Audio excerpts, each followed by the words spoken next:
નારાયણનો માર્ગ રોકી અને એમને પૂછ્યું છે કે હવે તમે મને કહો કે 100 વખત ગયાજીમાં શ્રાદ્ધથી પણ જેની મુક્તિ ન થાય એની મુક્તિ કેવી રીતે થાય? ભગવાન સૂર્યનારાયણે ઉપાય બતાવ્યો છે. હે ગોકર્ણજી, અતિ દિવ્ય અને અલૌકિક એવા ભાગવત શાસ્ત્રની કથાના શ્રવણ વડે કરી અને ગોકર્ણજી એ ધુંધુકારીની મુક્તિ થશે. આપ ભાગવત શાસ્ત્રનું શ્રવણ કરાવો. ગોકર્ણજીએ તુરંત ભાગવત શાસ્ત્રની કથાનું આયોજન કર્યું છે. પોતે જ્ઞાની છે એટલે પોતે જે ભાગવત શાસ્ત્રનો આરંભ કર્યો. આજુબાજુના ગામોમાંથી હજારો મનુષ્યો એ ભાગવત કથામૃતનું પાન કરવા આવ્યા છે. બાજુમાં જ વાંસના જંગલો, એમાં એક વાંસમાં વાયુ રૂપે આવી અને આ ધુંધુકારી રહ્યો છે. 7 દિવસ સુધી આ ભાગવતની કથા ધુંધુકારીએ સાંભળી છે. દરરોજની એક ગાંઠ વાંસની ફાટી છે. 7 દિવસે આ ભાગવત કથા પૂર્ણ થતા આકાશમાંથી દેવોના વિમાન આવ્યા છે અને ધુંધુકારીને વિમાનમાં બેસાડી પરમાત્માના ધામમાં લઈ ગયા છે. સુત પુરાણી કહે છે, હે મુનિઓ, મહાન પાપીઓ ધુંધુકારી જેણે જીવનમાં બીજું કોઈ સત્કર્મ નથી કર્યું, એ ધુંધુકારી પણ આ ભાગવત કથાના શ્રવણ માત્રથી ઉત્તમ ગતિને પામ્યો. એવું અલૌકિક અને એવું દિવ્ય આ ભાગવત શાસ્ત્ર છે. આ કથામાં કેટલીક તાત્વિક વાતો છે. શાસ્ત્ર કહે છે વાંસ છે એ આપણા મનનું પ્રતીક છે. વાંસની 7 ગાંઠો એ આપણા મનમાં રહેલા 7 તત્વ છે. આ ભાગવતનું શ્રવણ કરી આ દરરોજ એક તત્વ આપણું તૂટે તો માનવું આપણી વાંસની ગાંઠ તૂટે છે. પહેલી ગાંઠ છે કામની, કહેતા વાસનાની. બીજી ગાંઠ છે ક્રોધની, ત્રીજી લોભની, ચોથી મોહની, 5મી મદની, 6ઠી મત્સરની અને 7મી અવિદ્યા કહેતા માયાની. આ 7 ગાંઠો છે.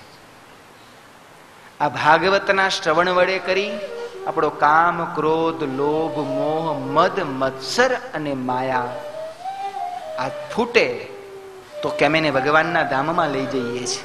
પણ આ તો પાપી છે. એના બધાય પાપ નાશ પામ્યા આ દેવ પદનો અધિકારી બન્યો છે. કેમ નાશ પામ્યા? તો કે ભાગવતની કથા સાંભળીને. એટલે ત્યારે ગોકર્ણજીએ કહ્યું કે કથા સાંભળવાથી જ જો ધુંધુકારીની મુક્તિ થઈ હોય તો કથા તો આ બધાએ સાંભળી છે, તો આ બધાને લેવા વિમાન કેમ ન આવ્યા?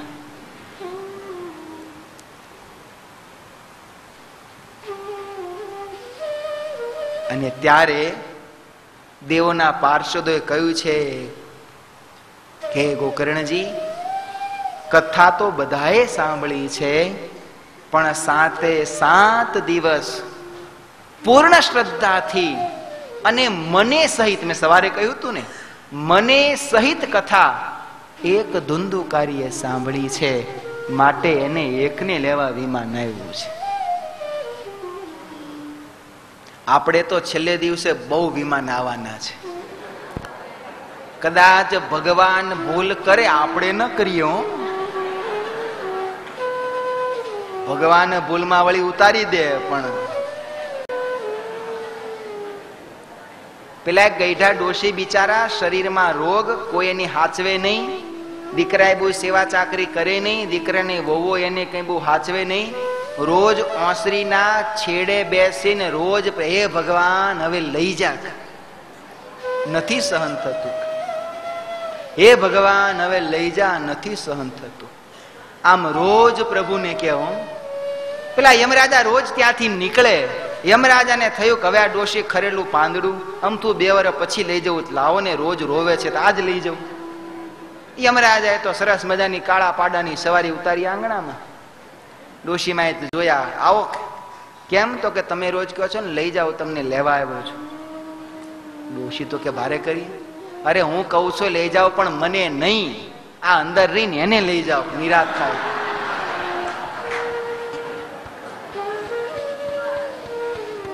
વિમાન આવે તો ખરું, પણ જાય કોણ? મરના મરના સબ કહે, પર મરી ન જાને કોઈ. મરી જવું એ કહેવું સહેલું છે ભાઈ, પણ જવું બહુ અઘરું છે. આ ભાગવતની કથા સાંભળવાથી વિમાન આવે છે.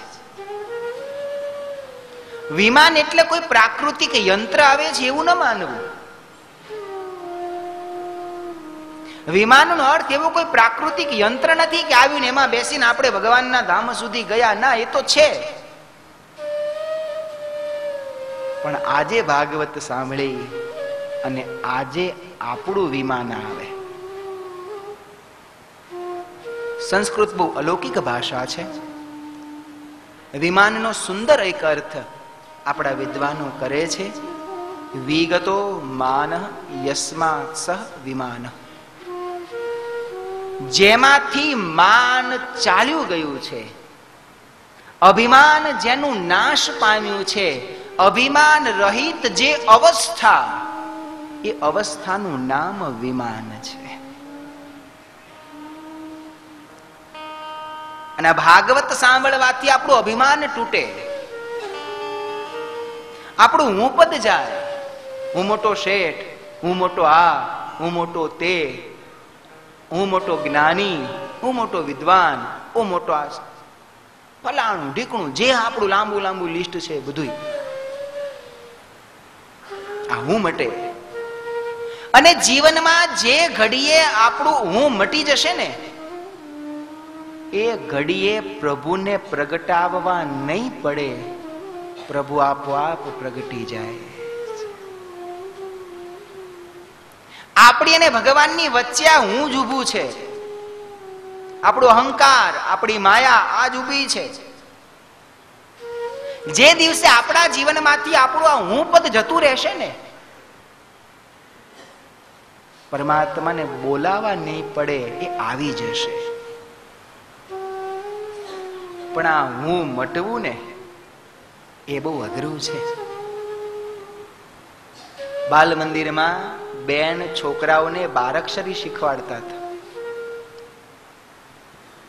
બારાક્ષરીના બધા અક્ષર છોકરાને આવડી ગયા, પણ એક નાના છોકરાએ બહુ સરસ વાત પોતાના પેલા ટીચરને કીધી, મેડમ આ બારાક્ષરીમાં બધું સહેલું છે, પણ આ હું બહુ વાંકો ચૂકો છે. અને આમે સાચું ને, હુંમાં જેટલા વળાંક છે ને એટલા આખી બારાક્ષરીમાં ક્યાંય નથી.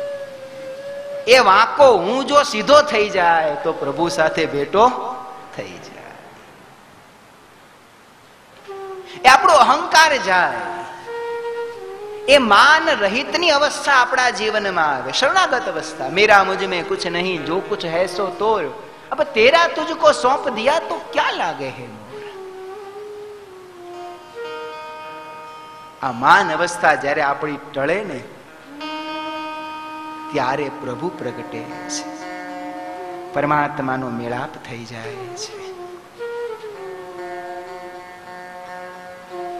ભક્તિ, જ્ઞાન અને વૈરાગ્યનો ઉદય કરનારી અને શ્રવણ માત્રથી સર્વ પાપનો નાશ કરીને મુક્તિને અપાવનારી એવી આ ભાગવત કથા, એનો મહિમા કહેતા 6ઠા અધ્યાયમાં થોડાક વક્તા અને શ્રોતાના નિયમો કહ્યા છે.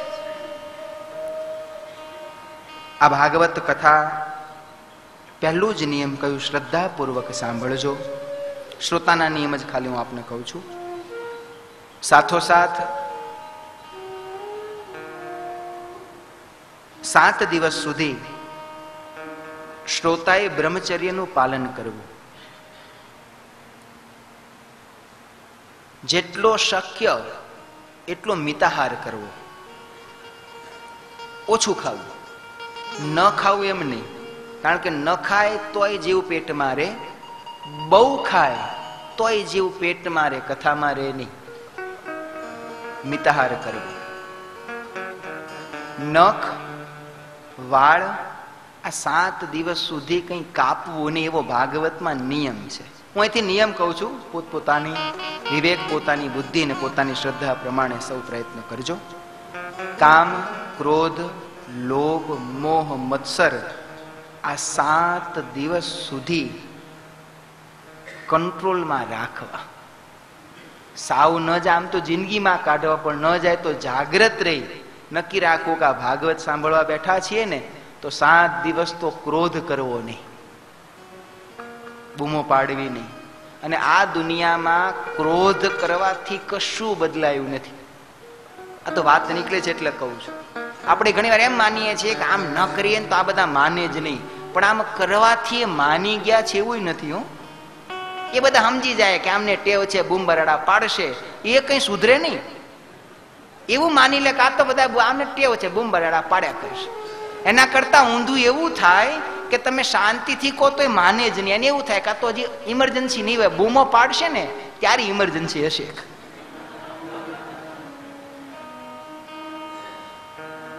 કામ, ક્રોધ, લોભ, મોહનો ત્યાગ કરવો. કથાનો સમય બાદ જેટલો સમય ભગવત સ્મરણ થાય એટલું ભગવત સ્મરણ કરવું.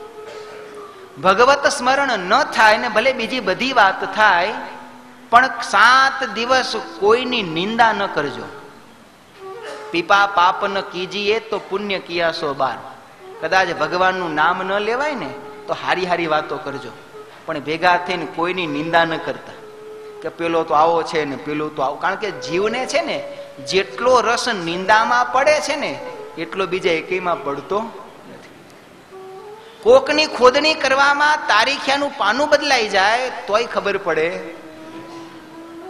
રાતના 1:30 થઈ જાય, પણ એમાં જે રસ આવે ને એવો રસ તો ભાગવતનો રસ તો ત્યાં પાણી ભરે. નિંદામાં જે રસ આવે એની વાત થાય. 7 દિવસ સુધી જેટલું પ્રભુ સ્મરણ થાય પ્રભુ સ્મરણ કરજો. જેટલું સંયમિત, જેટલું નિયમિત જીવન જીવાય એવું જીવન જીવી અને કથા સાંભળવાનું સૌ યત્ન કરજો. આ ભાગવતની આ કથાનો જ્યારે આનંદ ઘાટમાં સનત કુમારો આરંભ કરે એ જ સમયે ત્યાં સ્વયં સુખદેવજી મહારાજ પ્રગટ્યા છે. અરે સ્વયં ભગવાન નારાયણનું પણ ત્યાં ભાગવતની કથામાં પ્રાગટ્ય થયું છે. એથી વિશેષ અનેક મોટા મોટા ઋષિ મુનિઓ, પ્રહલાદજી, ધ્રુવજી, નારદજી તો સ્વયં ત્યાં હતા જ. ઉદ્ધવજી, હજારો ઋષિ મુનિઓ ત્યાં ભેગા થયા છે ને ભાગવત વડે કરી પોતાના આત્માની ઉન્નતિનું સાધન કર્યું છે.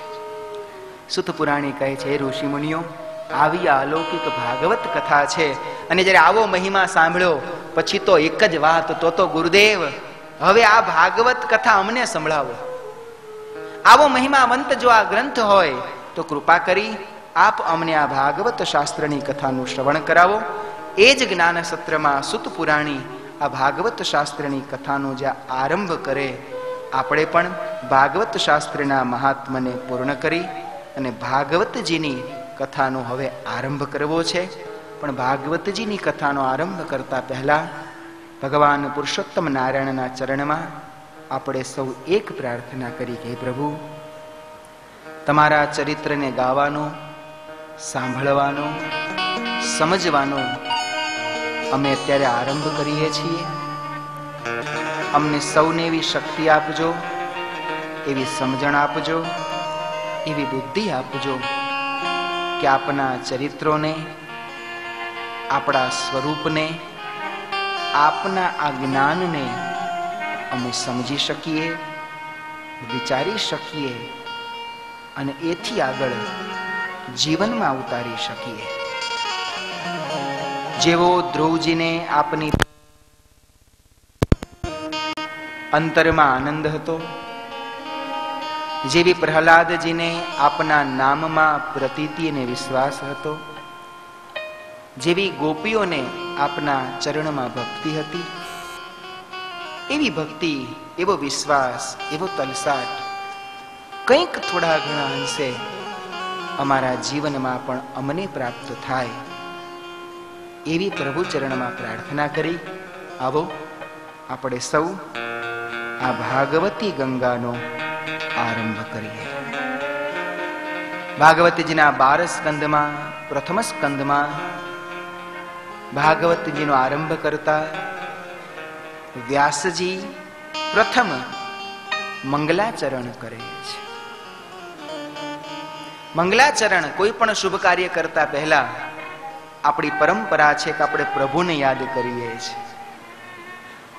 ભગવાનને યાદ કરીને કાર્ય કરીએ, આપણું કાર્ય નિર્વિઘ્ને પૂરું થાય. એ ન્યાયે ભાગવત જેવો મહાગ્રંથ એની જ્યારે રચનાનો આરંભ કર્યો, સૌથી પહેલું વ્યાસજીએ મંગલાચરણ કર્યું. પણ મંગલાચરણ બહુ અદ્ભુત કર્યું છે. પ્રથમ શ્લોકમાં પરમાત્માને વંદન કરતા વ્યાસજી લખે છે, જન્માદ્યસ્ય યતોન્મયાદિ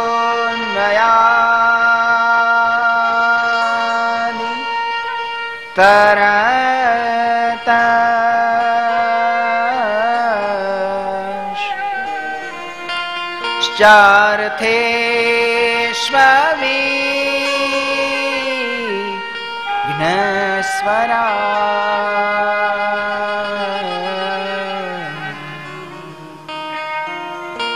તેને બ્રહ્મહૃદયાદિ કવયે મુહ્યન્તિ સૂરય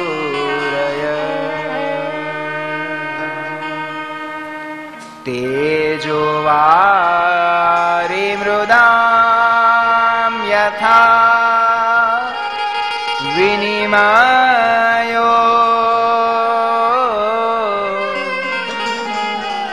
યત્ર ત્રિસર્ગો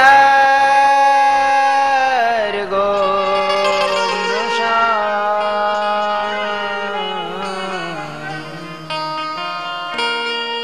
ધામ્ના સ્વેન સદા નિરસ્તઃ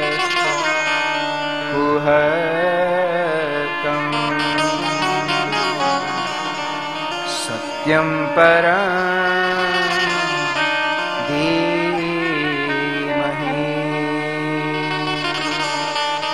સત્યમ પરમ ધીમહિ.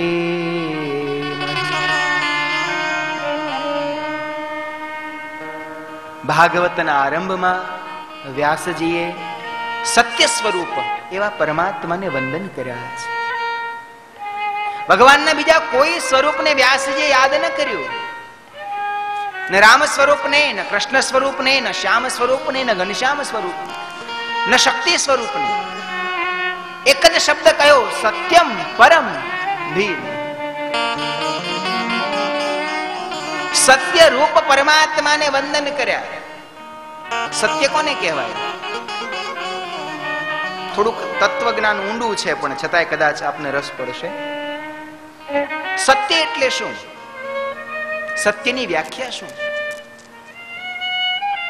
આજના વિજ્ઞાન પાસે સત્યની કોઈ વ્યાખ્યા નથી. સત્ય એટલે સત્ય, એની કોઈ વ્યાખ્યા શું?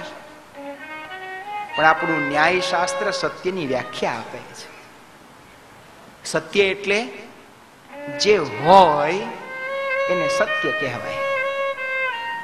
જે હોય જ, આવ્યું ન હોય, જવાનું ન હોય, બનાવ્યું ન હોય, જેટલું જેટલું આ દુનિયામાં સનાતન છે એ સત્ય છે. ખોટું છે ને બનાવવું પડે છે, અને સત્ય હોય છે. સત્ય બનાવવું નથી પડતું. સત્ય હોય છે, ખોટું બનાવવું પડે છે. આપણે ખોટું બોલવું હોય તો કેટલું બધું આયોજન કરવું પડે. એક વાક્ય ખોટું બોલવું હોય તો કેટલું બધું આયોજન કરવું પડે. એમાં પણ સામેનો માણસ જો હોશિયાર હોય તો બહુ ગોઠવણી કરવી પડે. ગાડીમાં છીએ, હોર્ન વગાડો તો. મંદિરમાં છું, ઘંટડી વગાડો તો. સંબંધી ત્યાં બેઠો, કયા આગળ ત્યાં બેઠા છે. અમુક અમુકના ઘરના નો તો બહુ ત્રાસ હોય છે. એની કરતા તો CID વાળા હારા. એટલું બધું પૂછે, આપણને દયા આવે આપણી સામે બેઠો હોય. અમુક અમુક આવે ને તો કે સ્વામી પ્રસાદી આપજો. આપણે આપીએ શું કામ? તો કે આ બીજું અમે ઘેર જઈએ ને તો ઘેર મૂકી દઈએ એટલે લાંબી લપ થાય નહીં. ઉપર વાંચી લે સ્વામિનારાયણ મંદિર નારાયણ ઘાટ એટલે બીજી લપ થાય નહીં. વહેલું મોડું હોય તો ચાલી જાય. આઈડિયા સારો છે. ગાડીમાં 4-5 ખાલી બોક્સ મૂકી રાખો તો એ વાંધો નહીં.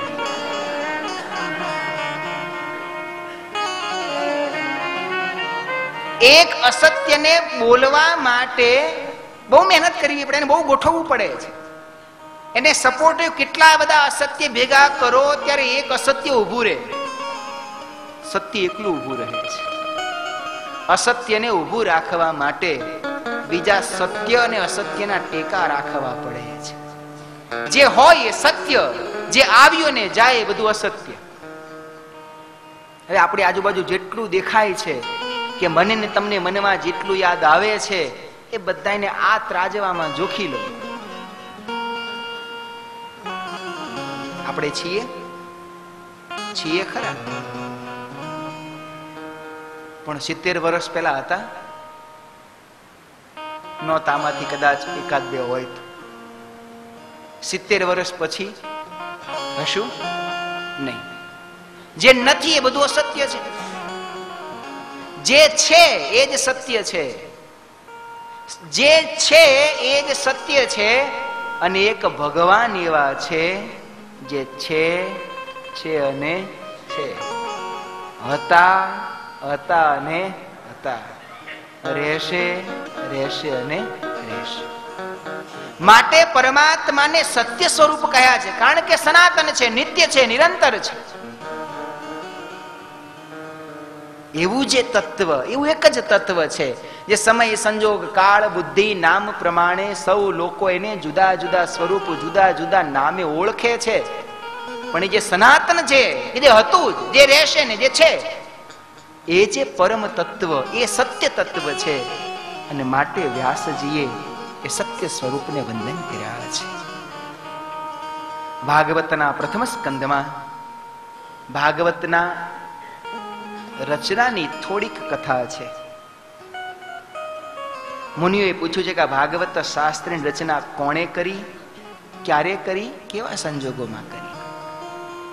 સુત પુરાણી કહે છે, મુનિઓ, નારદજીની પ્રેરણાથી આ ભાગવત શાસ્ત્રની રચના મહર્ષિ વેદ વ્યાસજીએ કરી છે. સરસ્વતી નદીના કિનારે સમ્યપાક નામનો પોતાના આશ્રમમાં મહર્ષિ વેદ વ્યાસજી બેઠા છે. 17 મહાપુરાણોની રચના કર્યા પછી પણ વ્યાસજીના હૃદયમાં હજી શાંતિ વળી નથી. હજી નિરાંત થઈ નથી. અંતરમાં ઉદ્વેગ છે. એવા સમયે નારદ મુનિ ત્યાં આવ્યા છે. વ્યાસજીને ચિંતિત જોઈ પૂછ્યો છે, કેમ આજે ચિંતામાં છો, કેમ દુઃખમાં છો? વ્યાસજી કહે, શું કરું, આટલા શાસ્ત્ર રચ્યા પણ હજી મારા અંતરમાં શાંતિ થતી નથી. અને ત્યારે નારદજીએ કહ્યું છે, હે મુનિવર, આજ સુધી આપે જે કંઈ રચ્યું એ બધું જ્ઞાન પ્રધાન અને કર્મ પ્રધાન રચ્યું છે. ગમે એટલું કરીએ પણ જ્યાં સુધી જીવ પોતાના સ્વાર્થ વગરનું કાર્ય ન કરે ને ત્યાં સુધી અંતરમાં એને ક્યારેય શાંતિ વળતી નથી. ગમે એટલા સાધન કરી લે ને, એટલે સાહિત્યકાર કે ને 10 AC મૂકે ને તો બંગલો ટાઢો થાય પણ હૃદય ટાઢું થતું નથી. એ અંતરની જે ઠંડક છે ને એ સ્વાર્થ રહિત કર્મમાંથી અને ભક્તિમાંથી આવે છે. સત્સંગમાંથી અંતરની ઠંડક આવે છે.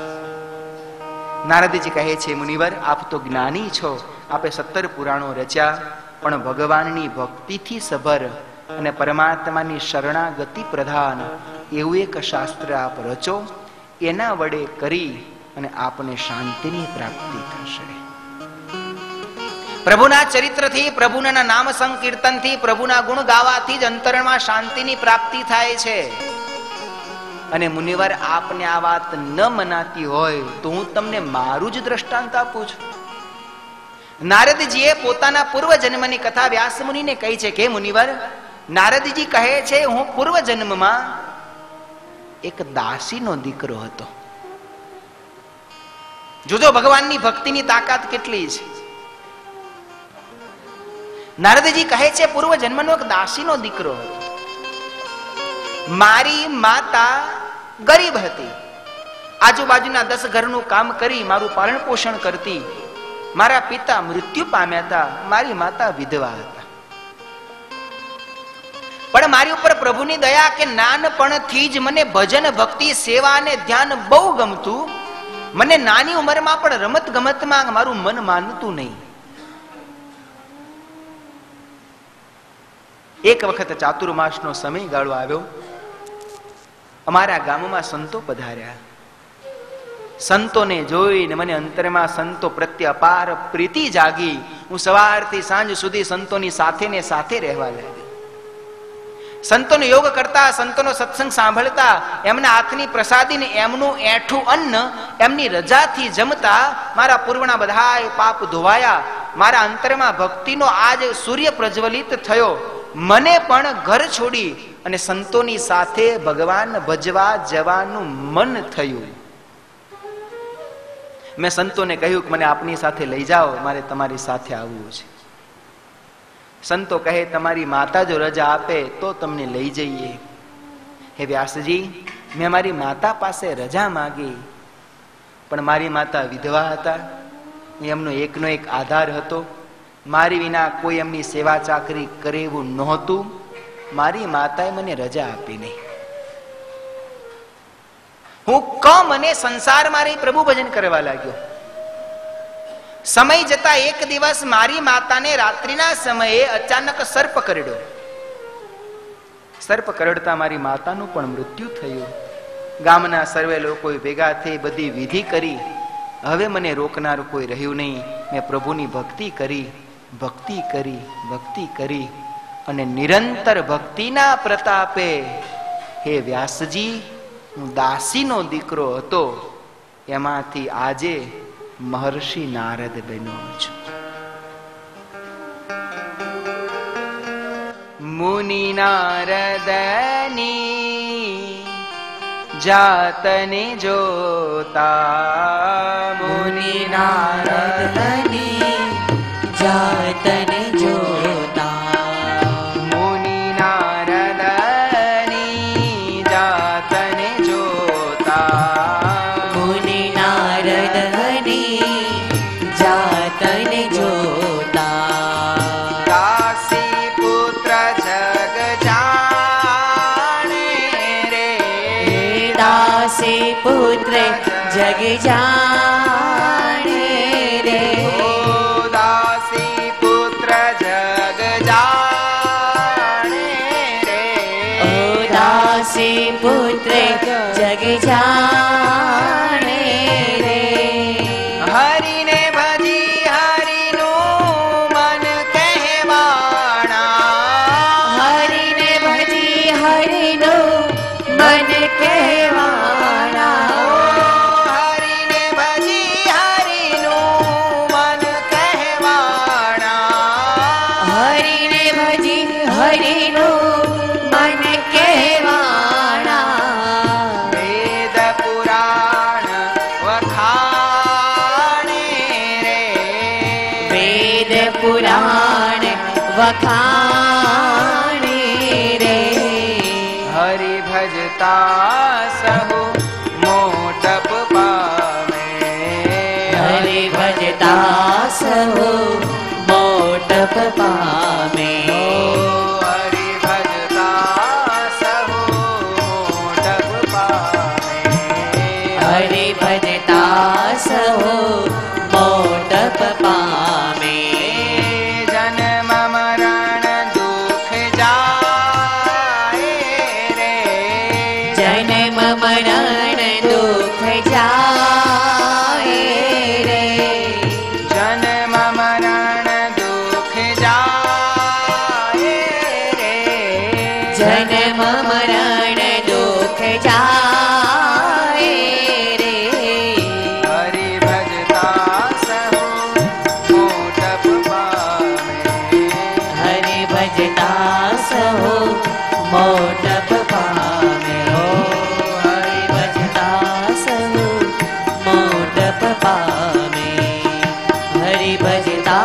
सो मोटप पाए। નારદજીની પ્રેરણાથી નારદજીને જે ભાગવત બ્રહ્માજીએ સંભળાવ્યું હતું, બ્રહ્માજીને જે ભાગવત સ્વયં ભગવાન નારાયણે સંભળાવ્યું હતું, એ ચતુશ્લોકે 4 જ શ્લોક હતા, જે ભગવાને સ્વયં ભગવતેન પ્રોક્તા ઇતિ ભાગવત ભગવાને કહ્યું ને, એટલા માટે આનું નામ ભાગવત છે. વતનો સંસ્કૃતમાં અર્થ થાય છે વાન.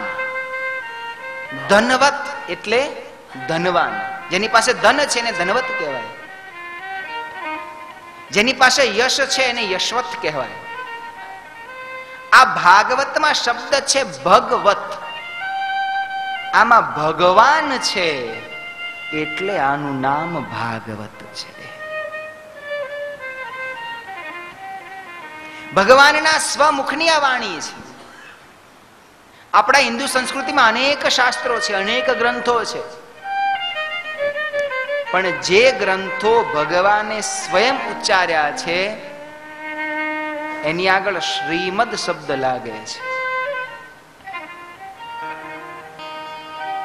શ્રીમદ ભાગવત, શ્રીમદ ભગવત ગીતા, અનેક શાસ્ત્રો છે, પણ જે શાસ્ત્રો પરમાત્મા સ્વમુખે બોલ્યા છે, પરમાત્માના સ્વમુખની વાણી છે, એ શાસ્ત્રોને આપણે ત્યાં શ્રીમદ શાસ્ત્ર કહે છે. આ ભાગવત પરમાત્માએ સ્વયં 4 શ્લોકના રૂપમાં બ્રહ્માજીને કહ્યું, બ્રહ્માજીએ એ 4 શ્લોક નારદજીને કહ્યા, નારદજીએ એ 4 શ્લોક વ્યાસજીને કહ્યા, વ્યાસજીએ એ જ 4 શ્લોકનો વિસ્તાર કરી 18,000 શ્લોકનો મહાગ્રંથ આપણને આપ્યો છે. પણ આ ભાગવત શાસ્ત્રની રચના કર્યા પછી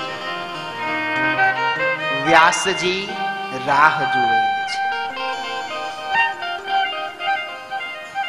આ જગતનો કલ્યાણ કરે એવું અમૃત મળ્યું છે, પણ છતાં વ્યાસજી રાહ જુએ છે, કોઈ જો યોગ્ય પાત્ર મળે તો એને હું આનું પાન કરાવું. કારણ કે ભાગવત તો અમૃત છે,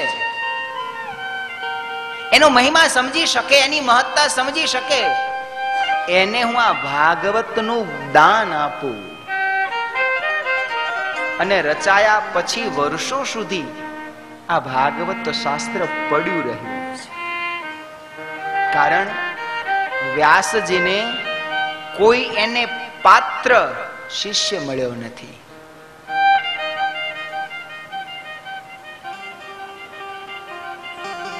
દુનિયાની સૌથી સ્વાદિષ્ટ વાનગી કઈ? ભૂખ. ભૂખ એ દુનિયાની સૌથી સ્વાદિષ્ટ વાનગી છે. ભૂખ લાગી હોય પછી ગમે એવું હોય તો બહુ મીઠું લાગે, અને ભૂખ ન લાગી હોય ને ગમે તેટલું સારું હોય તો એમાં કંઈક ખામી લાગે.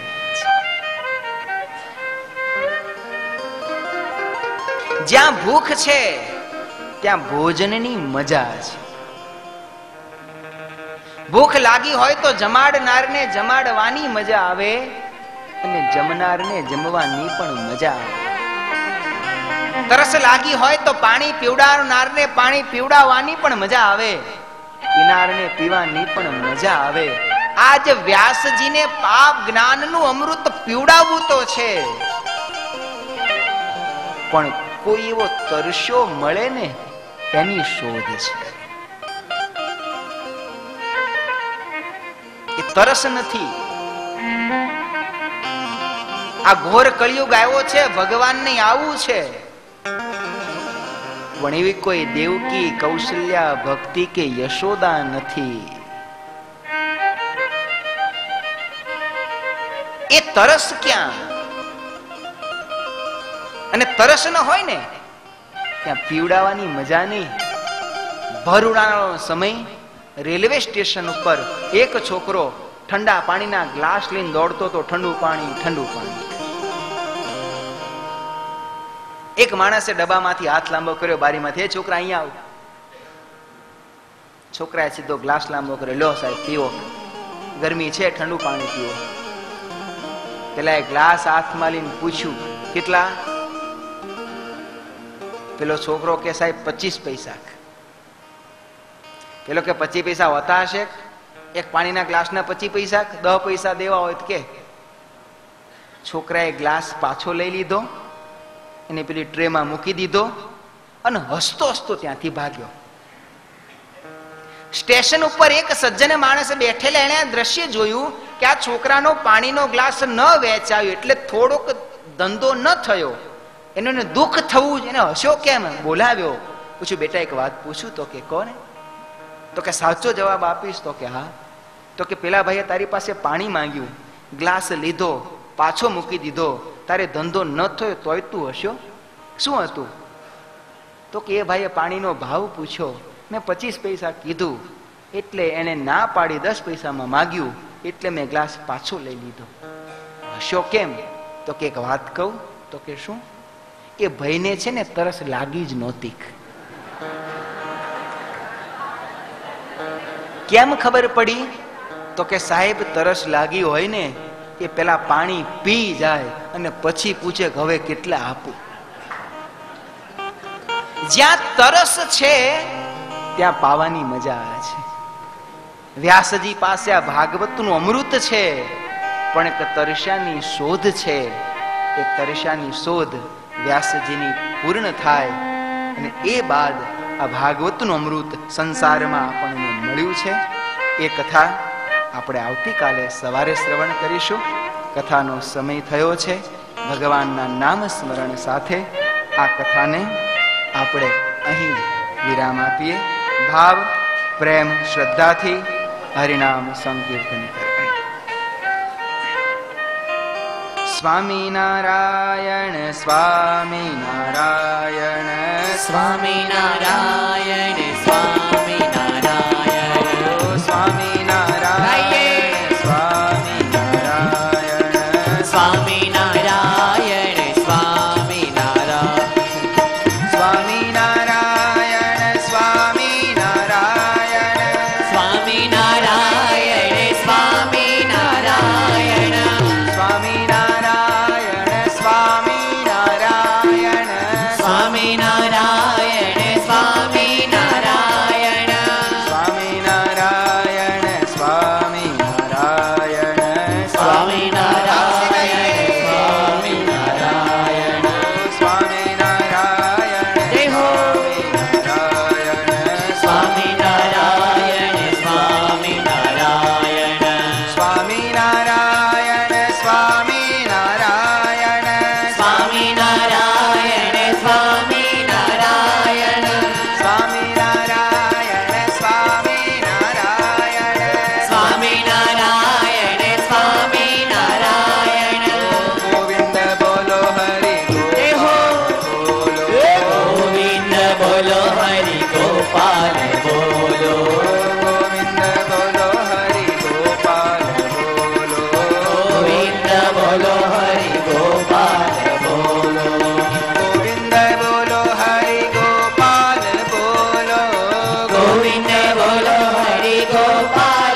बोलो कृष्ण कन्हैया लाल की जय। रामचंद्र भगवान की जय। भागवत भगवान की जय।